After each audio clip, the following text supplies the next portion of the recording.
పార్లమెంట్లో BC bill పెట్టాలని demand చేస్తూ ఈ నెల 25వ తేదీన రవీంద్ర భారతిలో జరిగే బీసీల సమరభేరి సభను విజయవంతం చేయాలని అధ్యక్షులు మాజీ ఎంపీ ఆర్ కృష్ణయ్య బీసీలందరికీ పిలుపునిచ్చారు.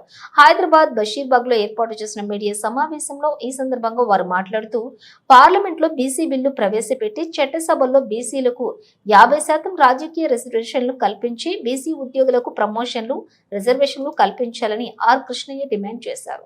పంచాయతీరాజ్ సంస్థలో బీసీ రిజర్వేషన్లు 22% నుండి 50% పెంచాలని కృష్ణయ్య అన్నారు. కేంద్ర స్థాయిలో 2 లక్షల కోట్ల బడ్జెట్ బీసీ సబ్ ప్లాన్ ఏర్పాటు చేసి జనాభా లెక్కలు బీసీ కులాల వాది లెక్కలు సేకరించాలని కృష్ణయ్య కోరారు. ఏ రంగంలో కూడా వాటి ఇవ్వడం లేదు, అన్యాయం చేసుకుంటూనే వస్తున్నాం.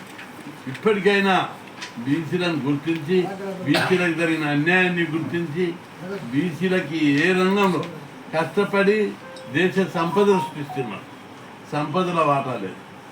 కష్టపడి పన్నులు కడుతున్నారు, బడ్జెట్లో వాటా లేదు. ఓట్లేసి అధికారం అప్పచెప్తున్నారు, వెలుగబెడుతున్నారు, అధికారంలో వాటా లేదు. ఉద్యోగాలు పెద్ద ఎత్తునుంటే ఉద్యోగాలలో కూడా మా వాటా లేదు. దేశ సంపదలు లేదు, అధికారంలో లేదు. ఎందులో వాటా ఇవ్వకుండా ఓట్లేసే యంత్రాలుగా ఈ కులాలను చూస్తున్నారు. ఈ వైఖరి మార్చుకోవాలి. ప్రపంచంలో అన్ని దేశాల్లో కూడా బీసీలకు ఏదైతే పీడిత కులాలకు అన్యాయం జరిగిందో ఆ కులాల వారందరూ కూడా తిరుగుబాటు చేస్తున్నారు. తిరుగుబాటు చేసి వారి హక్కుల కోసం పోరాడి హక్కులు సాధించి వాళ్ళందరూ సమాజంలో అభివృద్ధిలో భాగస్వాములు అవుతున్నారు. అదేవిధంగా ఇక్కడ కూడా భారతదేశంలో గొప్ప దేశం, 5000 సంవత్సరాల నుంచి నాగరికత జరిగింది. చైనాలో తిరుగుబాటు జరిగింది, రష్యాలో జరిగింది, ఫ్రెంచ్లో జరిగింది, కొరియా లాంటి చిన్న దేశంలో మొన్న మొగ్గదొడినటువంటి కొరియాలో తిరుగుబాటు వచ్చింది. అక్కడ ప్రజలందరూ ఎప్పుడైతే తిరుగుబాటు వచ్చిందో వాళ్ళ హక్కుల కోసమైతే పోరాడినో వారికి వాటా ఈరోజు అన్ని రంగాల్లో లభిస్తుంది. ఇక్కడ భారతదేశంలో 1000 సంవత్సరాల చరిత్ర నాగరికత ఉంది, కానీ ఈ వర్గాలకు అన్యాయం జరుగుతూనే ఉంది. కులం పేరు మీద, మతం పేరు మీద, వర్గం పేరు మీద, వర్ణం పేరు మీద వివక్షత చూపుతూ ఈ కులాలను దోసుకుంటుంది.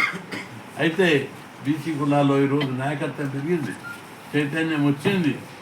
మేము అనేక పోరాటాలు చేసిన తర్వాత మనం చదువుకునే హక్కు కోసం పోరాడి హాస్టల్ పెట్టించుకున్నాం, స్కాలర్షిప్లు పెట్టించుకున్నాం, ఫీజు రియంబర్స్మెంట్ పెట్టించుకున్నాం, అనేక స్కీములు పెట్టించుకొని మన పిల్లలందరూ ఈరోజు చదువుకున్నారు. చైతన్యమైంది, ఉద్యోగాలు వస్తున్నాయి, డెవలప్మెంట్ ప్రాసెస్కు స్టార్ట్ అయింది. ఇప్పుడైనా మన చైతన్యమైన ఈ సొసైటీ లోపల ఇప్పుడైనా మనం పోరాడి అన్ని రంగాల్లో మన వాట మనకు దక్కాలి. మనం ఎంతో, మన జనాభా ఎంతో, మన జనాభా ప్రకారం మా వాట మాకు ఇవ్వాలని పోరాటం చేస్తున్నాం.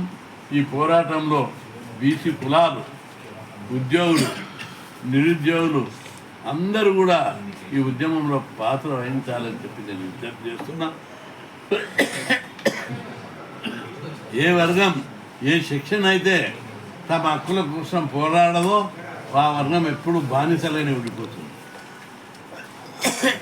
హక్కుల కోసం పోరాడి తమ అభివృద్ధి కోసం పోరాడినటువంటి ఏ సెక్షన్ అయినా అభివృద్ధి పథంలో నడుస్తుంది. ఈ ఎక్కడ మీటింగ్ జరిగి 25న జరిగే మీటింగ్కు ప్రతి ఒక్కరు పార్టిసిపేట్ కావాలి, తమ అభిప్రాయాలు వ్యక్తం చేయాలి, మీ కష్టాలు బాధలు చెప్పాలి. ఈరోజు మన పోరాటాల వల్ల అనేక మార్పులు సమాజంలో వస్తున్నాయి. ప్రభుత్వం దిగొచ్చి కులగణన చేపట్టింది, అది మన పోరాటం. కులగణన తర్వాత జనాభా లెక్కలు తెచ్చిన తర్వాత రిజర్వేషన్లు పెంచుతాం. అప్పుడు మీ పిల్లలకు ఉద్యోగాలు వస్తాయి, మీ పిల్లలకు ఇంకా మరిన్ని అవకాశాలు వస్తాయి. కాబట్టి మనం ఎప్పుడైతే సైలెంట్ ఉండకుండా పోరాటాలు చేస్తామో అన్ని రంగాల్లో మన వాట మనకు వస్తుంది. ఇది పాలన పంచాయతీ, శత్రువుల పంచాయతీ కాదు. కాబట్టి మన సోదరులందరూ, బీసీ సోదరులు ఒకరికొకరు చెప్పుకొని పెద్ద ఎత్తున కదిలి రావాలని చెప్పి నేను విజ్ఞప్తి